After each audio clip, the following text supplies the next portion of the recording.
I mean, this is a book that deserves 2 to 3 hours of discussion, which I hope emerges after this when you're heading off to dinner, you're talking at the dining room table over a braai. It is a book that invites discussion and debate, especially in our current times. I handed over the book to my partner last week, and she gobbled it up in an evening.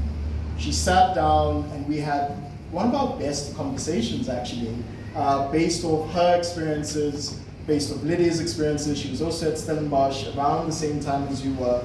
And that one conversation made me realize that this book is probably going to cause a lot of discussion. But I think more importantly than anything else, it became an opportunity, I believe, for Lydia to really speak your truth, to really take us through your journey, through your life, your experiences, that is culminated and hopefully doesn't end at this particular moment. So I want to thank you all. We're going to have a fun conversation. Lydia and I will probably have a little chat about the book for about 30 to 40 minutes before handing it off to your beautiful faces for you to engage with her as well. So once again, thank you so much for coming. So Lydia, I've got tons of questions. And I know we had a conversation earlier on today about the structure of the book and just how I mentally structured the book. And I don't want to spoil it, but in my mind, the book kind of works in 4 different stages of your life.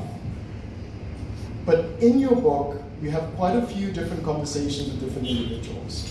And one was what I assume was a difficult conversation, but a tough one as well. And it was this notion of, my name is Lydia and I am racist. And when I read that, my immediate thought was, I wonder why you didn't say my name is Lydia and I am privileged, right? And that subtle difference between the two, because often people just say I'm privileged, right? And you can get away with things by just saying, you know, I can accept my racial positionality in society and, oh, beautiful cat. I can accept my racial biases, but you know what? It's not because I'm racist, I'm just a privileged individual. It's almost like a mask. And when I saw that line, I thought this is quite interesting. And then you gave me a passage that you want to read to us. And I think that passage really starts to encapsulate the way that you're thinking about this book, about this difference between whether you're racist, whether you're privileged, whether you're X, Y, Z. And I want to give you an opportunity to kind of read that to everyone. Sure. I just want to say that I'm incredibly afraid of cats, and there's a cat that just rolled up, and you know what? I'm just going to roll with it. Thank you. Before I read, I just want to sincerely thank everyone that's here. Like, I'm incredibly overwhelmed by seeing these faces in the room full of people. And I genuinely appreciate everyone making the time. I just want to say that, and to you as well.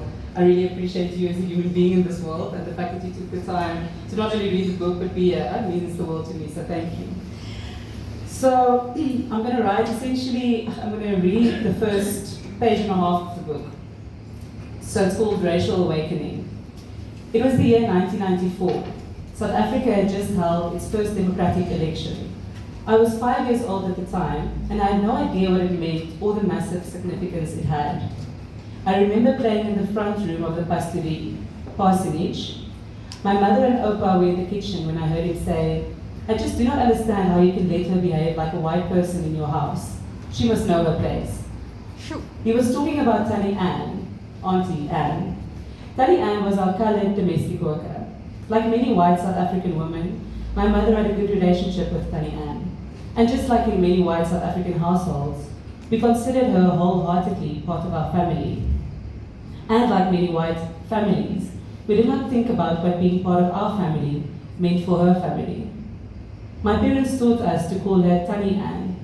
She was older, and Tannie is how you address an older woman in Afrikaans. It is a form of respect, mostly reserved for white people, especially at the time. I'm not telling this story to make my parents look like they were better than the rest of their generation at the time, because they weren't. They too, like all white people, were taught to assign hierarchy to race, with whiteness ranking the highest. In the case of Tannie Ann, however, they managed to do better, and in so doing, to teach their children, by example, what it means to treat others with dignity and humanity. That day I realized that there's supposed to be some kind of difference between Tanny Ann and me. I realized that somehow this basic form of respect made no sense to my Opa, but that he was also appalled by it. And the only reason was her brown skin, our white skin, and the generations of baggage that it carries.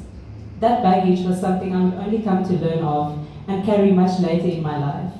But that was the first memory I have of being aware of my whiteness.